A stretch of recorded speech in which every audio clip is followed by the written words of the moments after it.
Bienvenidos a Wilmar José Lorca Channel.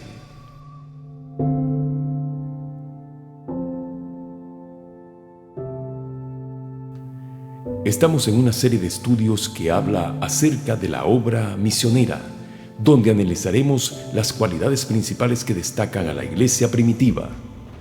Ninguna iglesia pudiera decir que es auténticamente descendiente de la iglesia primitiva, aunque lo sea históricamente, si realmente no está comprometida con las características que fueron propias y con la visión, misión y objetivos que fue propia de la iglesia primitiva.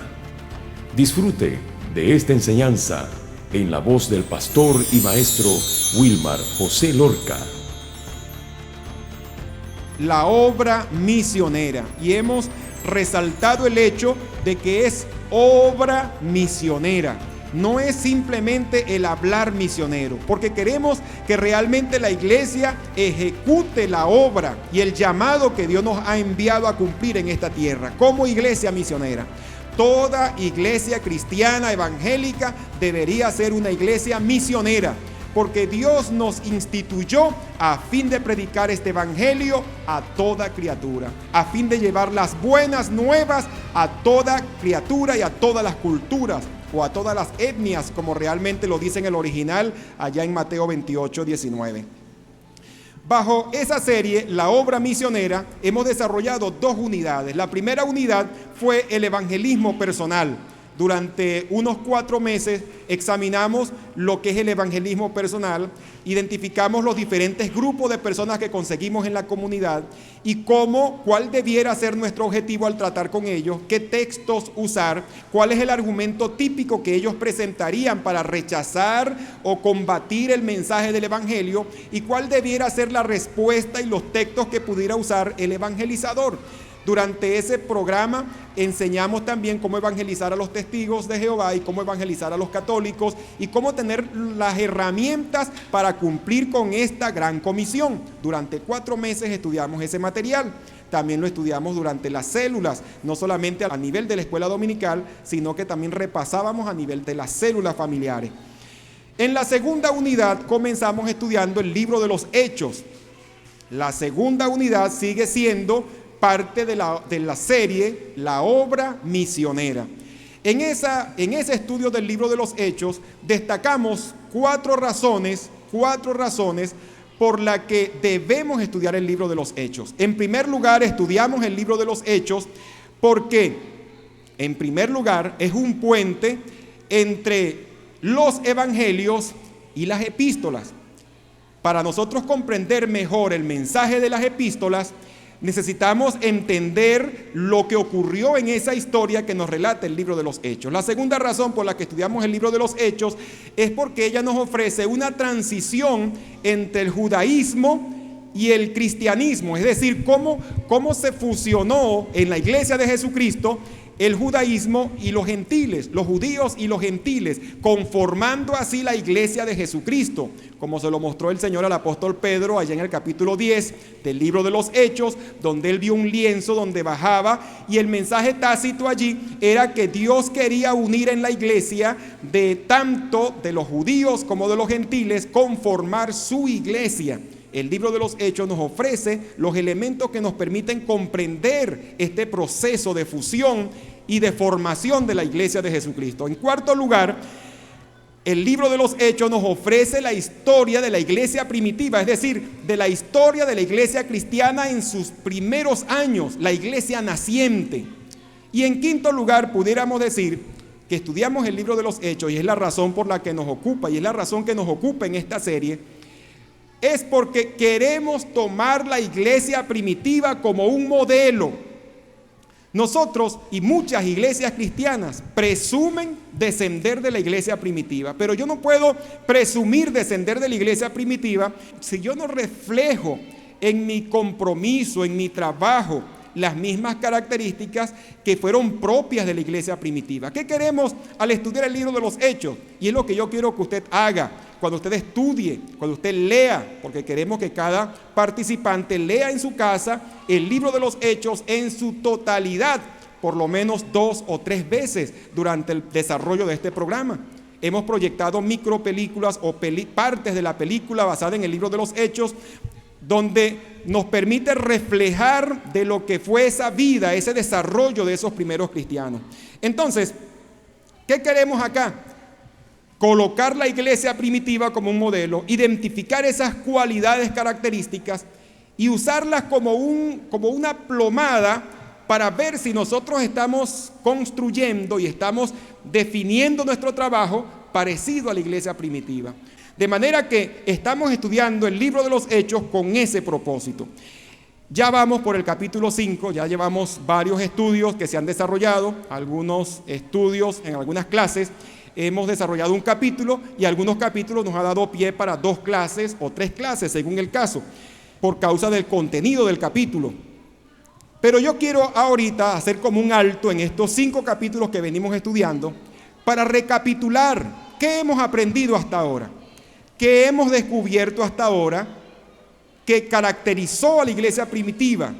Ya a estas alturas podemos hacer un evalúo de qué hizo la iglesia primitiva, cuáles son sus características sobresalientes.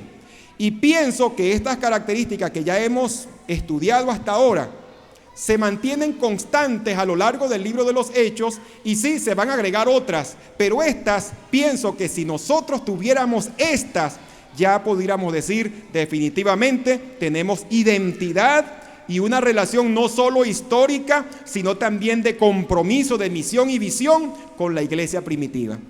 Y yo quiero que destaquemos rápidamente, y usted mantenga su Biblia abierta ahí en Hechos, y me gustaría que el que me va a ayudar con lectura pasara hasta acá, mientras yo lo busco. Si usted lo consigue primero, pasa hacia acá adelante y me va a leer el texto con el micrófono cuando les diga la cita. De manera que estas características debemos examinarlas. ¿Cuáles características hemos encontrado ya en la iglesia primitiva? En primer lugar, la iglesia primitiva tenía una vida de oración abundante. La iglesia primitiva nació, se desarrolló, ejecutó el ministerio en oración. Es más, enfrentó los problemas y los ataques de sus oponentes en oración.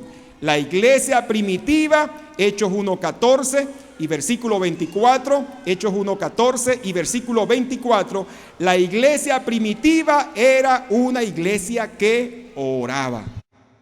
Perseveraban unánimes en oración y ruego, con las mujeres y con María, la madre de Jesús, y con sus hermanos. Y orando dijeron: Tú, Señor, que conoces los corazones de todos, muestra cuál de estos 2 has escogido. Amén. Observe que en el versículo 14 ellos habían recibido una orden del Señor. Pocos versículos anteriores, Jesús había ascendido a los cielos y les había dicho que no se fueran de Jerusalén, sino que esperaran la promesa del Padre, la cual les dijo: oíste de mí. Les decía el Señor a sus discípulos, les encargó que se quedaran en Jerusalén esperando la promesa del Padre. ¿Qué hicieron los discípulos? Mientras esperaban, dice el versículo 14 que acabamos de leer, se pusieron a orar, porque las bendiciones de Dios se reciben en un ambiente de oración. Ellos estaban en espera de esa promesa del Padre y estaban orando, clamando. La iglesia primitiva nació en ese ambiente. Y cuando leemos en Hechos 2:1 que cuando llegó el día del Pentecostés estaban todos unánimes juntos, estaban haciendo ¿qué? Esto que dice el versículo 14. Estaban orando, buscando la presencia del Señor, y cuando llegó el día del Pentecostés recibieron esa unción. Dice que todos hablaban en lengua bajo la unción del Espíritu Santo. En el versículo 24 que también acabamos de leer, notamos que ellos tomaron una decisión con respecto a quién ocuparía el cargo de Judas. Es decir, Judas había traicionado a Jesús y había muerto por su propio pecado, por su propia iniquidad, y ellos en oración tomaron una decisión con respecto a quién ocuparía ese cargo, porque tenían que completar el número de los 12 apóstoles. Quiere decir que la iglesia primitiva tomaba sus decisiones en oración. Un detalle que nunca se nos debe pasar por alto. A veces uno se le pasa por alto y toma decisiones como pastor quizás, o como directiva, o como iglesia, y a veces tomamos decisiones sin consultar al Señor. Una cualidad que debe caracterizar a la iglesia de Jesucristo es un ambiente constante de oración, y que cuando vamos a tomar decisiones importantes o cualquier decisión que atañe a la obra de Dios, debiera tomarse en un ambiente de oración, de consulta, porque Él es la cabeza de la iglesia. ¿Cómo tomaremos decisiones sin preguntarle a la cabeza si está de acuerdo o no? ¿Cómo tomaremos decisiones sin decirle a Él, Señor, qué quiere usted que hagamos sobre esto o sobre aquello? ¿Es lo correcto esto? Si nosotros hiciéramos esto siempre, siempre veremos la bendición de Dios y el respaldo de Dios en lo que hagamos. El mismo Jesucristo dio ejemplo en esto. Antes de escoger a sus 12 discípulos, ¿qué hizo Jesús? Pasó toda una noche en oración. Si Jesús, siendo el Hijo de Dios, siendo Dios encarnado, necesitó hablar con su Padre largamente antes de tomar una decisión tan importante, ¿qué nos queda a nosotros? Si Él es nuestro líder, nuestra cabeza, debemos tomar ese ejemplo como buenos cristianos. Por otra parte, en el capítulo 3:1 es importante lo que nos dice allí. Pedro y Juan subían juntos al templo a la hora novena, la de la oración. Otro compromiso. La oración se había convertido en un hábito. Iban al templo juntos a la hora de la oración. Había una hora, había una rutina de vida de oración. Es decir, así como Daniel quizás nos dice la Biblia que oraba 3 veces al día, él tenía una rutina de oración, había cultivado hábitos de oración, oraba 3 veces al día. Pedro y Juan iban a la hora de la oración, a cumplir con un tiempo de oración. Había un hábito, eso debe ser parte, y una serie que tratamos en la escuela dominical hace como un semestre atrás, tratamos una serie titulada Disciplinas de la vida cristiana, de prácticas que deben caracterizar a un buen cristiano. Disciplinas de la vida cristiana se tituló esa serie. Y una de las disciplinas que deben ser propias de una vida cristiana que está comprometida con el crecimiento espiritual hacia la madurez debe ser la oración. Hábitos de oración. Cierto pasaje bíblico dice: y me encuentran los que temprano me buscan. Es decir, una persona que haga el hábito de orar en la madrugada, que haga el hábito de encontrarse con su Dios y que desarrolle un hábito y que sienta que esa hora de la oración es una cita que tiene con su Señor. Mi Señor me espera a la hora de la oración. A esa hora quizás es tu hora personal, o tal vez, como acá en la iglesia tenemos varios grupos que tienen cadenas de oración en los hogares a las 3 de la tarde y a otros horarios. Tal vez usted pueda también hacerse ese hábito de participar y decir, bueno, tengo una cita con el Señor para orar a tal hora. Ellos oraban, los discípulos, la iglesia primitiva, enfrentaron sus conflictos, Hechos 4:18 al 24, y luego saltamos del 29 al 31, pasamos al 29 al 31. Ellos enfrentaron sus conflictos en oración. Hechos 4:18 al 24. Y llamándolos, les intimaron que en ninguna manera hablasen ni enseñasen en el nombre de Jesús. Mas Pedro y Juan respondieron diciéndoles: juzgad si es justo delante de Dios obedecer a vosotros antes que a Dios. Porque no podemos dejar de decir lo que hemos visto y oído. Ellos entonces les amenazaron y les soltaron, no hallando ningún modo de castigarles por causa del pueblo, porque todos glorificaban a Dios por lo que se había hecho, ya que el hombre en quien se había hecho este milagro de sanidad tenía más de 40 años. Y puestos en libertad vinieron a los suyos y contaron todo lo que los principales sacerdotes y los ancianos les habían dicho. Y ellos, habiéndolo oído, alzaron unánimes la voz a Dios y dijeron: soberano Señor, tú eres el Dios que hiciste el cielo y la tierra, el mar y todo lo que en ellos hay. Y ahora, Señor, mira sus amenazas y concede a tus siervos que con todo denuedo hablen tu palabra, mientras extiendes tu mano para que se hagan sanidades y señales y prodigios mediante el nombre de tu santo Hijo Jesús. Cuando hubieron orado, el lugar en que estaban congregados tembló, y todos fueron llenos del Espíritu Santo y hablaban con denuedo la palabra de Dios. Los amenazaron, les prohibieron. ¿Qué hicieron los discípulos ante las amenazas, ante las prohibiciones? Aquellos que los amenazaron y les prohibieron tenían la autoridad inclusive de darle sentencia de muerte. Por supuesto, si ellos lograban justificar un caso de blasfemia o de un caso mayor, como fue el caso de Esteban. Lo cierto es que en medio de sus amenazas, ¿qué hicieron ellos? Se fortalecieron en Dios, se refugiaron en Dios, oraron, pidieron al Señor fortaleza. No le dijeron, Señor, líbranos de las persecuciones. No, Señor, danos el denuedo. El denuedo es la valentía para predicar y para hablar a pesar de las amenazas y a pesar de la oposición que pudiéramos sufrir. Más adelante en otro capítulo encontramos donde ellos inclusive fueron azotados y dice que salieron contentos de haber sido tenidos por dignos de sufrir por el Señor. Esto lo producía ese ambiente de oración, ese ambiente de entrega, donde tú te haces más consciente del propósito de Dios para tu vida. La iglesia primitiva entonces tiene una cualidad característica. De hecho, al final de esta serie vamos a estudiar nuevamente todos esos escenarios donde la iglesia primitiva oraba, y vamos a tener un estudio bastante amplio con muchos otros pasajes de las Sagradas Escrituras del mismo libro. Pero hasta aquí ya vemos que esta es la cualidad característica constante en la iglesia primitiva. Oraba. Porque, hermano, la oración es el poder que no conoce distancia. La oración es lo que te permite tener acceso a los recursos de Dios. Esta obra exige mucho de nosotros y no tenemos, humanamente hablando, lo que se necesita. Es Dios quien nos provee sus recursos, y Dios nos los provee a través de una vida de oración. Un hombre de Dios, una mujer de Dios que ora, es un hombre y una mujer que va a ser un instrumento en las manos del Espíritu Santo.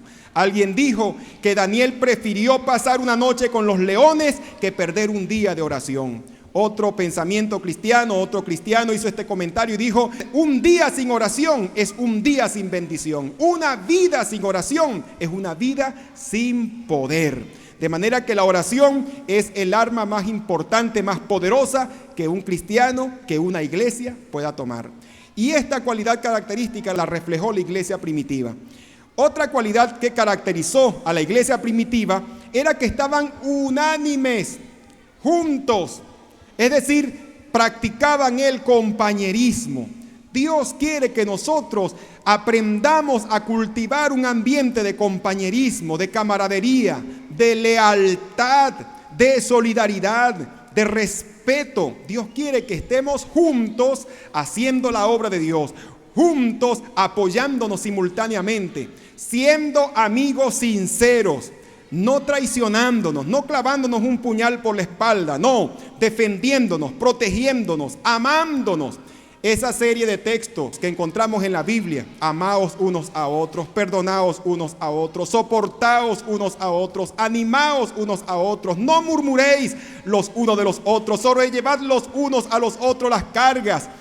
Todos esos textos lo que nos está diciendo es que seamos compañeros, que seamos amigos leales, que haya un amor y una lealtad recíproca entre los creyentes. Esa cualidad característica la reflejó la iglesia primitiva. Si usted lee el versículo 1:14 que ya leímos, donde habla que oraron, dice que estaban juntos orando. En Hechos 2:44 y 46, nuevamente vemos que la iglesia primitiva estaban unánimes, juntos, sirviendo al Señor. Vamos a leer esos dos versículos, 44 y 46. Todos los que habían creído estaban juntos y tenían en común todas las cosas, y perseverando unánimes cada día en el templo, y partiendo el pan en las casas, comían juntos con alegría y sencillez de corazón. Entonces, compañerismo, si usted lo busca en un diccionario etimológico, te dice que es comer juntos, compartir el pan, tener algo en común.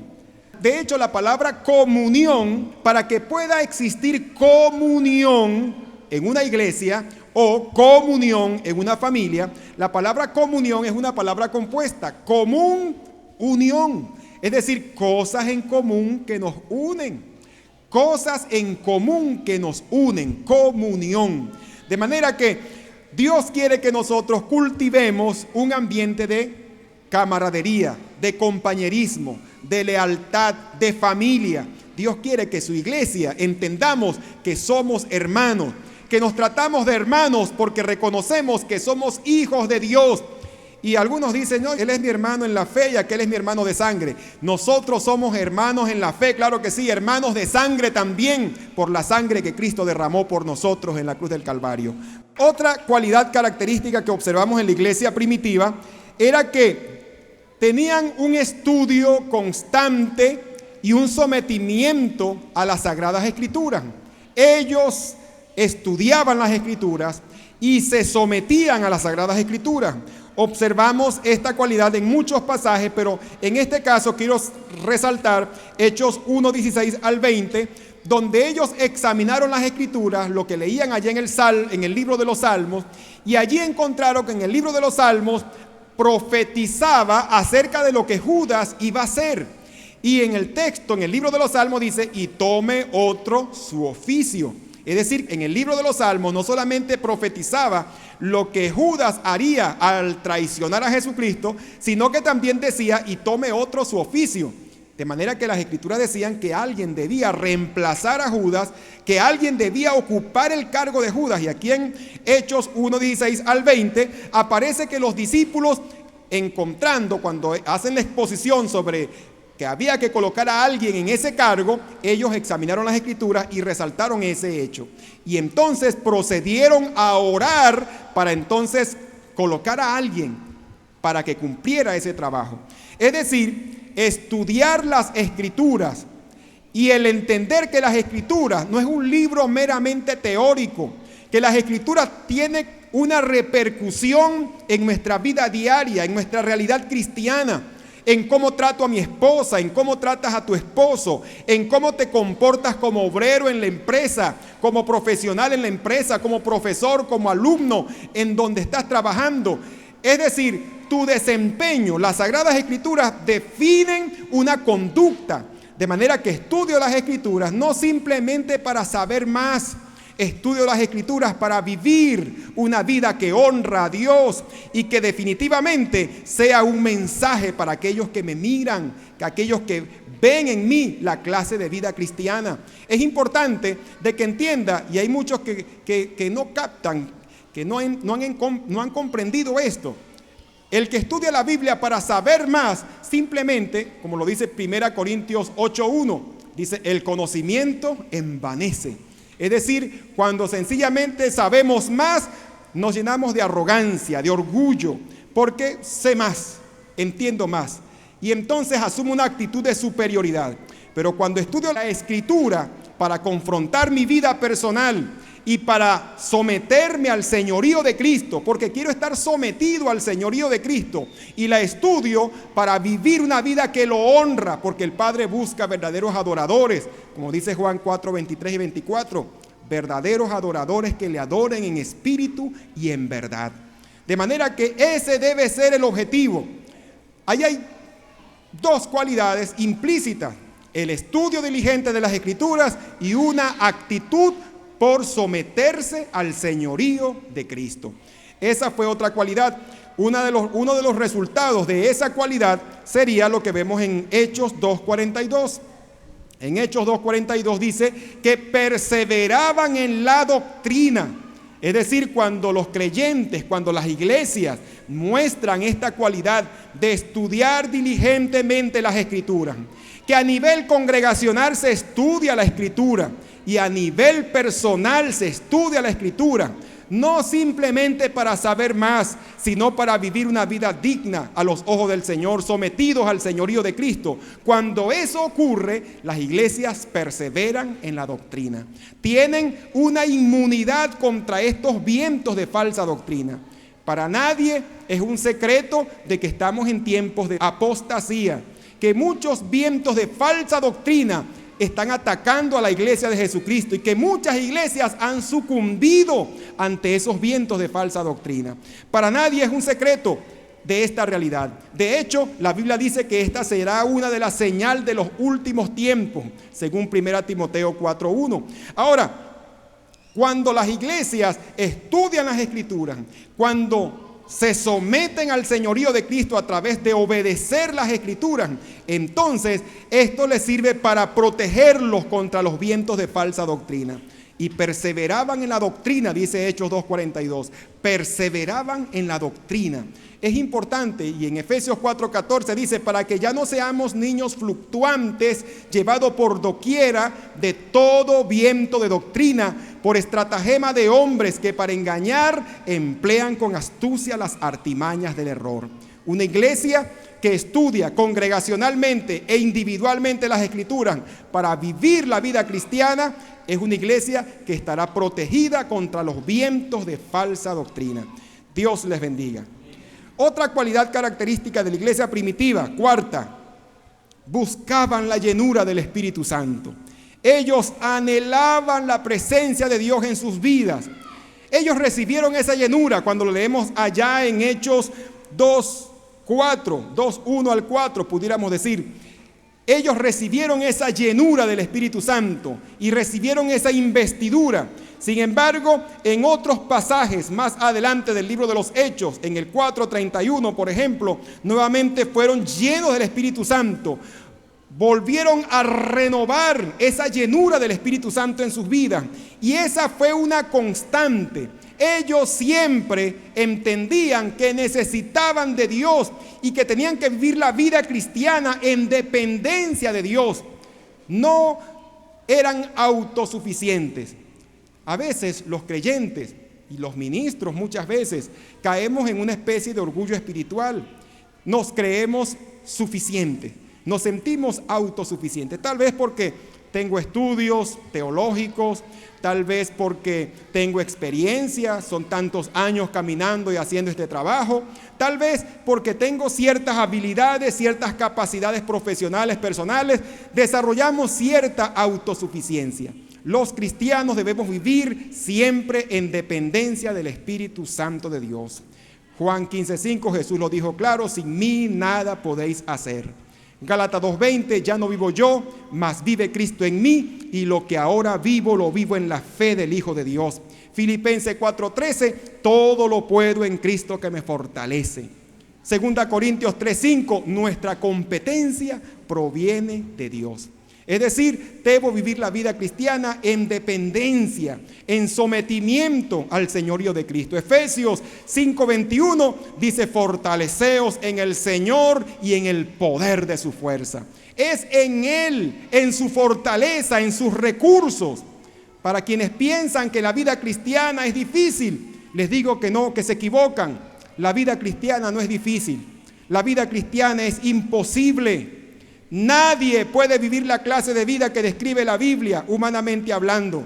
La única manera como tú puedes vivir la vida cristiana es que tengas a Cristo morando en tu corazón. La única manera como tú puedes vivir la vida cristiana es que recibas la llenura del Espíritu Santo en tu vida, que tengas ese recurso de Dios para poder cumplir con esta vida y con este llamado que Dios le hace a su iglesia. La iglesia primitiva era una iglesia que estaba constantemente llenándose de la unción del Espíritu Santo. Y el apóstol Pablo exhortaba en Efesios 5:18, dice, no os embriaguéis con vino, en lo cual hay disolución, antes sed llenos del Espíritu. Y es interesante que esa palabra sed llenos del Espíritu en el texto original, en el griego, está en tiempo presente. Y eso significaría que la traducción pudiera decir sed llenos continuamente, porque el tiempo presente habla, en el griego, sugiere una acción continua que se mantiene constante mientras avanza el tiempo. Es decir, no es una acción puntual que ocurrió en un momento presente y luego se queda en el pasado, sino que es una acción que ocurrió, pero debe mantenerse en ejecución mientras avanza el tiempo. El tiempo presente en el idioma griego implica eso. Y esa expresión, sed llenos del Espíritu Santo, sed llenos del Espíritu, está en tiempo presente, lo que significa que debemos buscar la llenura del Espíritu Santo continuamente. No puedo ser un cristiano aba, es decir, yo oraba, yo ayunaba, y vivir del pasado, de lo que fue un momento en que tu vida cristiana floreció, un momento cuando recibiste esa llenura de Dios y serviste al Señor. No, hoy un nuevo día, hoy necesito la frescura de esa llenura del Espíritu Santo en mi vida. Y hoy necesito los recursos y la provisión de Dios para asumir mi compromiso hoy. No puedo sencillamente, así como usted no puede comer. Imagínese que usted diga, esta semana tengo tanto compromiso que no voy a tener tiempo para comer. Así que yo voy a comerme el domingo lo que me tengo que comer durante la semana para no tener que comer durante el resto de la semana. No podemos hacer eso. Tenemos que apartar un tiempo cada día para comer por lo menos unas 2 veces, 3 veces, según el caso, al día para tener fuerza. Espiritualmente ocurre lo mismo. Jesús nos enseñó a orar el pan nuestro de cada día. La vida cristiana también tiene que ver con una dependencia de Dios cada día. Ellos buscaban continuamente la llenura del Espíritu Santo en sus vidas. En quinto lugar, había un compromiso por la predicación del Evangelio. Quinta cualidad de la iglesia primitiva: estaban comprometidos. Ellos no predicaban el Evangelio cuando tenían ganas, cuando no había oposición, no, porque siempre había oposición. Ellos no predicaban el Evangelio si les provocaba y si había las condiciones. No, ellos creaban las condiciones y enfrentaban las condiciones, pero la predicación del Evangelio iba. Ellos estaban comprometidos. Y a pesar de que los amenazaban y a pesar de que los azotaron, ellos siguieron predicando. Les prohibieron hablar del nombre de Cristo y ellos les dijeron: tenemos que obedecer a Dios antes que a los hombres.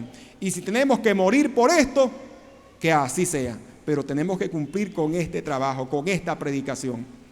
Estamos viendo, hermanos, cualidades de la iglesia primitiva. Y ninguna iglesia pudiera decir que es auténticamente descendiente de la iglesia primitiva, aunque lo sea históricamente, si realmente no está comprometida con las características que fueron propias y con la visión que fue propia de esa iglesia primitiva.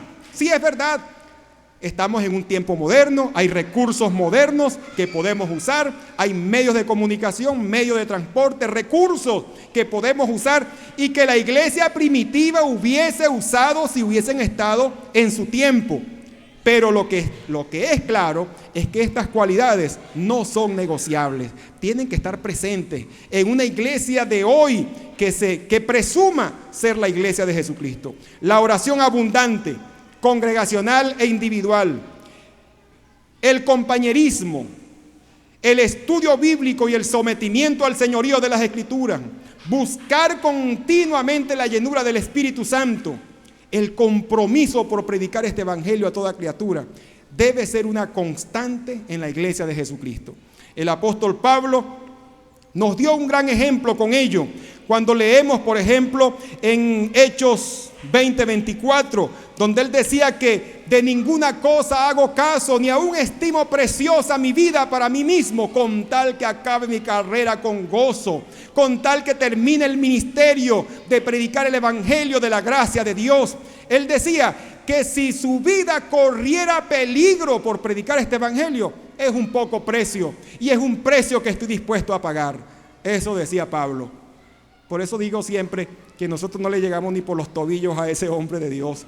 Él podía decir: ser imitadores de mí, así como yo de Cristo. Nosotros tenemos que decir: ser imitadores de Cristo, como yo también voy a tratar de imitarlo a él, porque Cristo es nuestro modelo.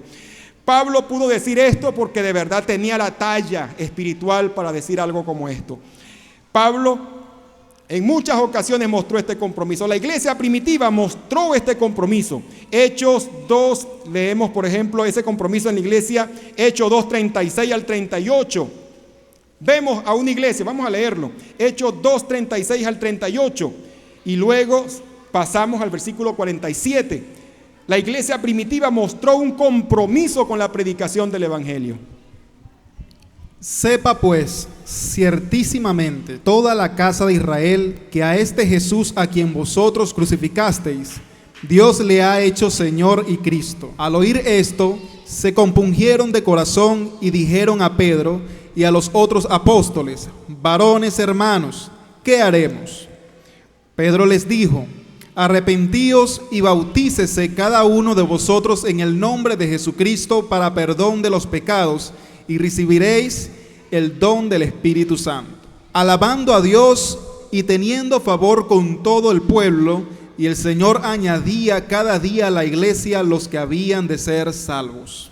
Amén. Fíjense que esta iglesia primitiva tenía un compromiso con la predicación del evangelio y aprovecharon cada oportunidad, cada ocasión para predicar a Jesucristo y exaltar el nombre de mi Señor Jesucristo. Y dice el versículo 47 que Dios añadía a la iglesia cada día los que habían de ser salvos.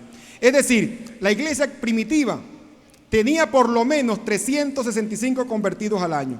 Es más, si Dios añadía cada día a la iglesia los que habían de ser salvos, quiere decir que había por lo menos un convertido por día. Por lo menos. Está registrado en las escrituras que en una ocasión se arrepintieron, dice, unas 5,000 personas. En otra ocasión se arrepintieron unas 3,000 personas. Lo cierto es que la iglesia primitiva, como tenía un compromiso con el evangelismo, con la predicación, ellos empezaron a ver frutos de personas convertidas. Si los cristianos no asumimos el compromiso de predicar, definitivamente no veremos personas convertidas.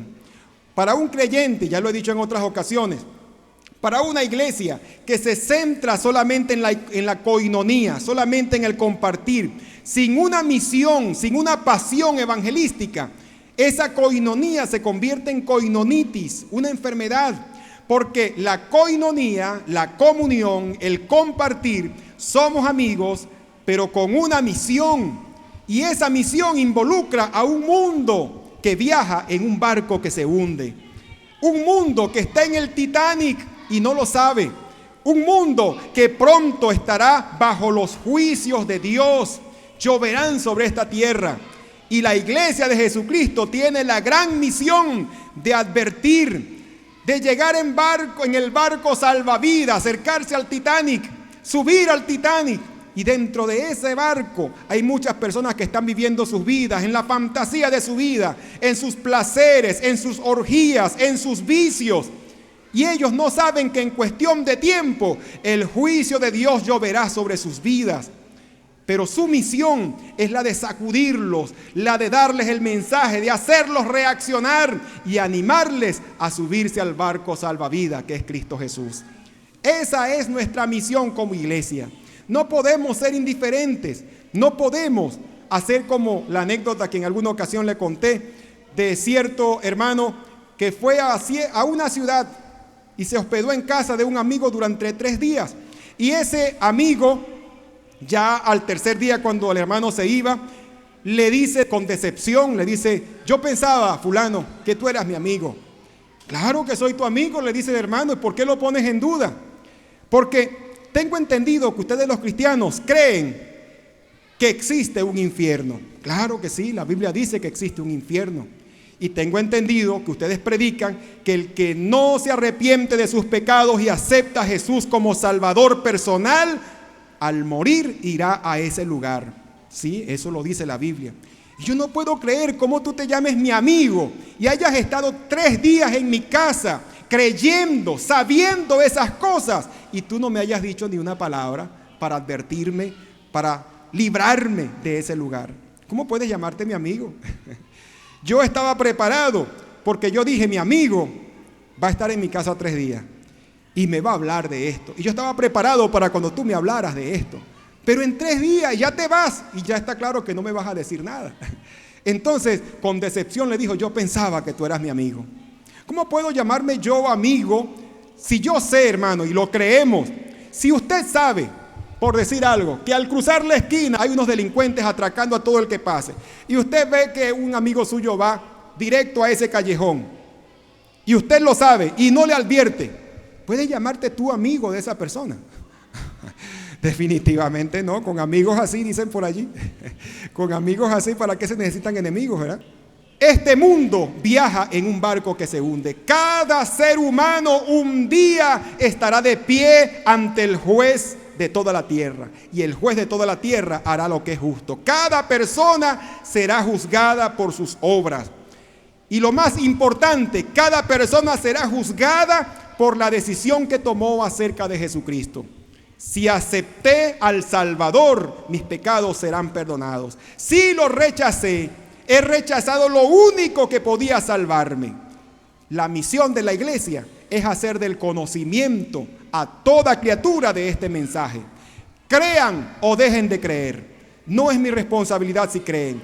Debo orar y debo insistir para que crean. Pero Dios me va a pedir cuenta si llevé el mensaje o no. Si creyeron o no creyeron, esa fue su decisión y su responsabilidad. Y Dios lo juzgará a él o a ella por esa decisión. Y Dios me juzgará a mí si entregué o no entregué el mensaje. Como le dijo Dios al profeta Ezequiel: si yo dijere al impío, impío, de cierto morirás, y tú no le amonestares de mi parte, el impío morirá por su pecado, mas su sangre demandaré de tu mano. No puedo ponerme indiferente como hizo Caín. Caín fue grosero cuando le dijo al Señor: ¿soy yo acaso guarda de mi hermano? Caín le respondió a Dios cuando Dios estaba buscando, y Dios le dijo, Caín le dijo a Dios: ¿soy yo acaso guarda de mi hermano? Dios le respondió a Caín: ¿qué has hecho? La voz de la sangre de tu hermano clama a mí desde la tierra. Esperemos que esas personas por las que Cristo murió no sean un testimonio en nuestra contra, que nuestras manos no estén manchadas con sangre, sino que seamos fieles en comunicar este evangelio. Quedan otras cualidades que no las vamos a desarrollar en esta mañana por causa del tiempo. Sin embargo, quiero por lo menos mencionarlas: la oración abundante, unánimes en el compañerismo, el estudio profundo de las Escrituras y el sometimiento al señorío de Cristo, buscar la llenura del Espíritu Santo constantemente, un compromiso por la predicación del evangelio. Sexto, predicaban el evangelio con señales y milagros, y es algo que la iglesia debe buscar. El tiempo de los milagros no ha pasado y debemos predicar este evangelio con señales y milagros, con los dones del Espíritu Santo. Y no es algo que debe estar limitado al predicador tal, al evangelista tal, al pastor tal. No. Dice la Biblia que todos los que creyeren, dice, sobre los enfermos pondrán sus manos y sanarán. Dios quiere que tú prediques este evangelio con señales y milagros. Y es importante que busquemos ese recurso espiritual. Congregacionalmente e individualmente hay que buscar ese recurso espiritual y actuar en la palabra para que ese recurso espiritual se manifieste. Y para que, como dice la Escritura, para que los que no creen por la palabra, crean por las señales. Otra cualidad: la sensibilidad de la iglesia ante las necesidades. Era una iglesia que servía a las necesidades que tenía la congregación y la comunidad. No eran indiferentes, tenían las cosas en común. Algunos vendían sus propiedades y se hacía un fondo común para ayudar a los necesitados. Otra cualidad característica que debe tener la iglesia: sensibilidad social, sensibilidad ante el dolor, ante el hambre, ante la crisis que están enfrentando otras personas.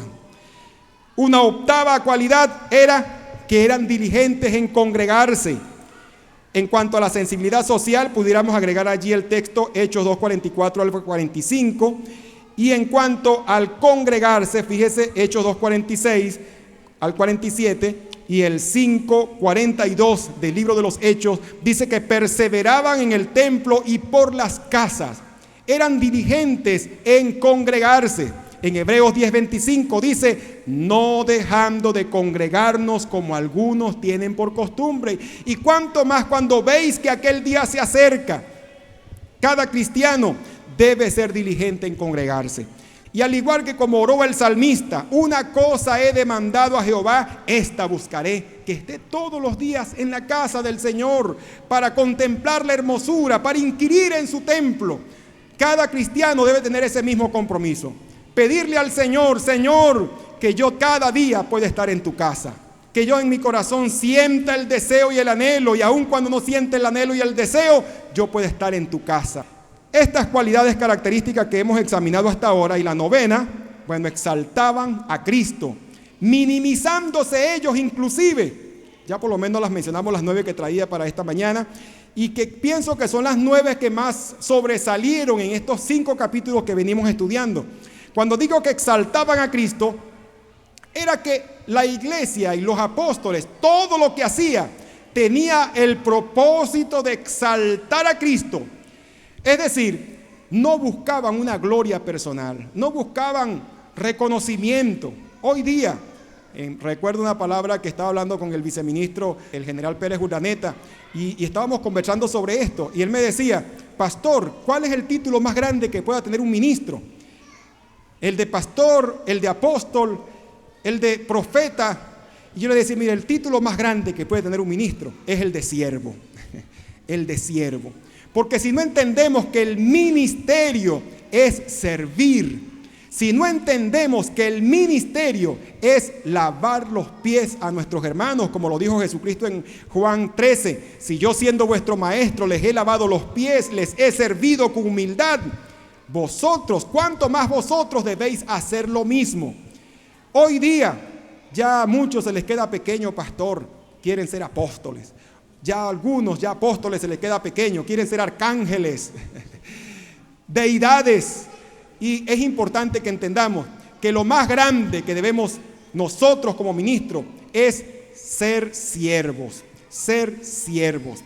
Los ministerios, aunque involucran una autoridad, no debemos verlos como rangos jerárquicos. Son encargos de Dios para servir a Dios y servir a nuestro prójimo.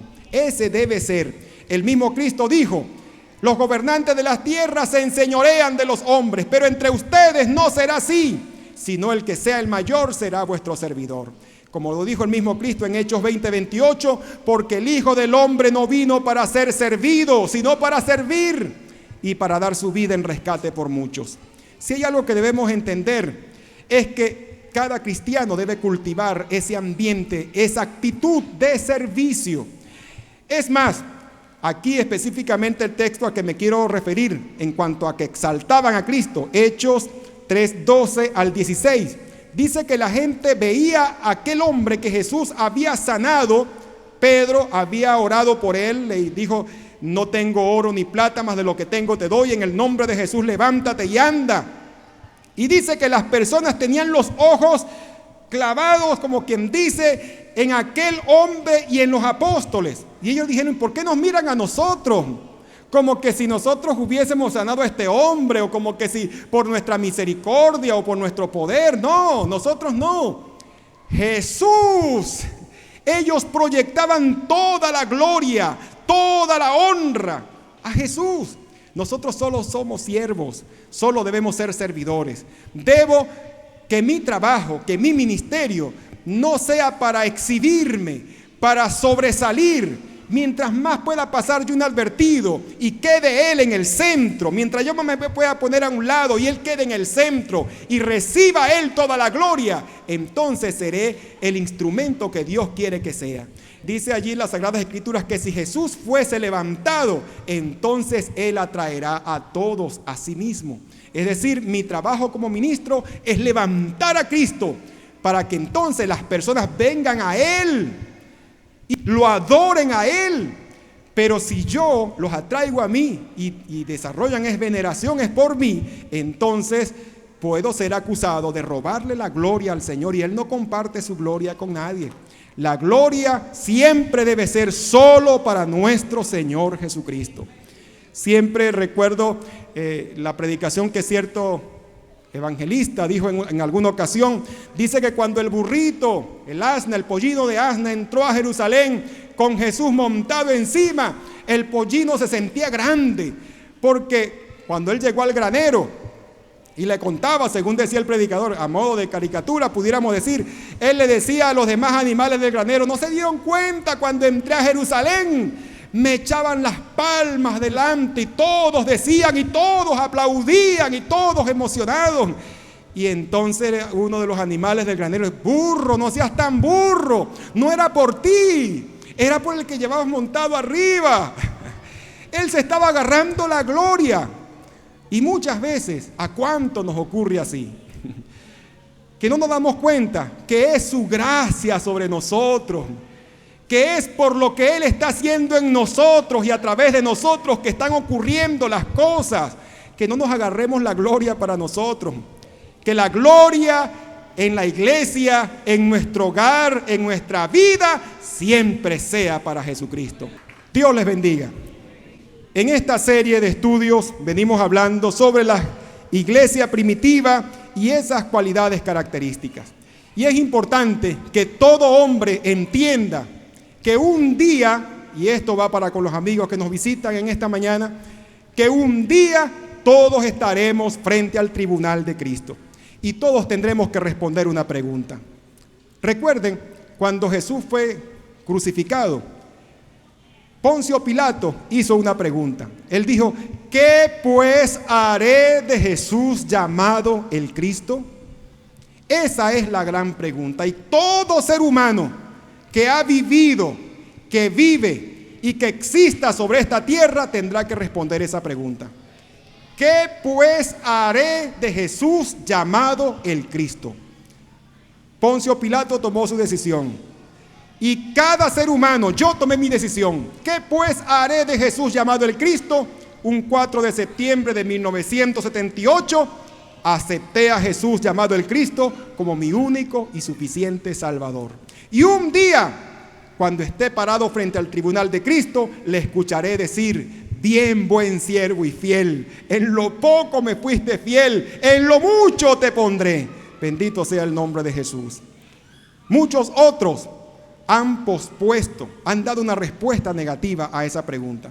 Y quiero que mi amigo, los que nos acompañan en esta mañana, piense: ¿qué pues harás de Jesús llamado el Cristo? Porque de esa respuesta que des a esa pregunta, un día será juzgado por esa decisión, sea que lo aceptaste o sea que lo rechazaste. Un día esa respuesta que tú diste tendrá una consecuencia eterna, para salvación eterna o para condenación eterna. Si hay alguna persona que quiera en esta mañana decirle a Jesús: quiero entregarte el timón de mi vida, quiero que mis pecados, reconozco que te he ofendido, porque ¿quién no ha ofendido a Dios? Romanos 3:23, por cuantos todos pecaron y están destituidos de la gloria de Dios. ¿Quién no ha ofendido a Dios? Que en esta mañana, si hay alguien que le diga: Señor, yo sé que te he ofendido, entiendo que merezco tu castigo, pero imploro que me perdones en base al sacrificio de Cristo. La Biblia dice que si tú confiesas a Jesús como tu Salvador, pidiéndole perdón a Dios, Dios perdonará tus pecados y te adoptará como su hijo. Entre las cualidades que destacan en esta enseñanza podemos mencionar la oración.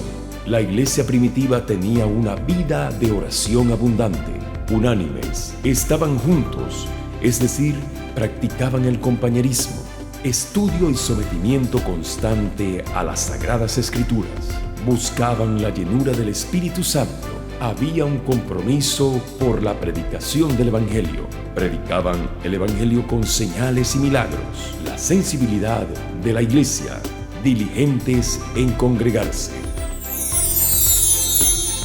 Bendiciones y paz a todos.